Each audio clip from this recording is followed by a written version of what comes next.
is under the government of the Lord.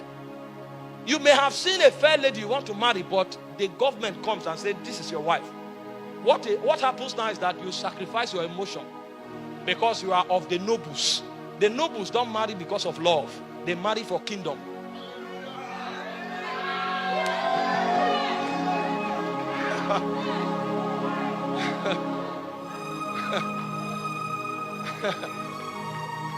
It's not given to man that walketh to order his steps. So even when the whole idea looks correct, there's a way that seemeth right unto a man. The end thereof is death.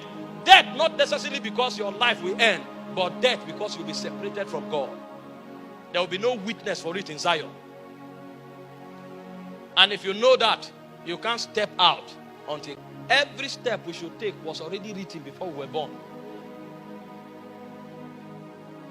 The hardest thing to do is to live.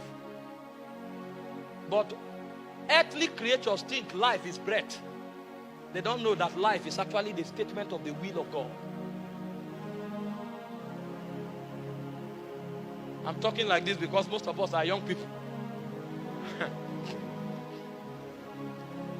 Somebody called me today and said, the husband said no, divorce. And the wife said, can you imagine? I said, well, as much as I know, when you enter marriage, it's a cage. You have no choice again. You had a choice before you entered. Now that you have entered, you have no choice. And go and check the Bible. It didn't say marry who you love. You are only commanded to love who you marry.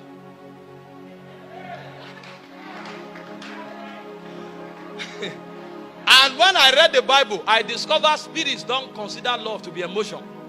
They consider love to be sacrifice. So for the woman, love is submission. For the man, love is sacrifice.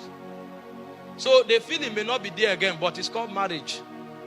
And in marriage, you have no choice. It's taken away. So go back.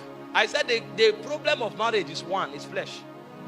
And the cure of marriage is supply of the Spirit. So the Bible said, be not drunk with wine, wherein is excess, but be filled with the Spirit. Speaking to yourself in psalms, in hymns, in spiritual songs, making melody in your heart to the Lord. When you are now full of the Spirit, he now says, submit yourself one to another. Because he knows that flesh will not allow you to submit yourself. So he says, first, be full of the Spirit. When you are full of the Spirit, it's easy to submit as a wife. And when you are full of the Spirit, it's easy to sacrifice as a man. If you are not, there will be crisis. That's the wisdom of the immortals. He knows that in time, there will be many options. So he banished, he sentenced you. You are a sentenced person. That's why you cannot live your life except as God speaks. The wisdom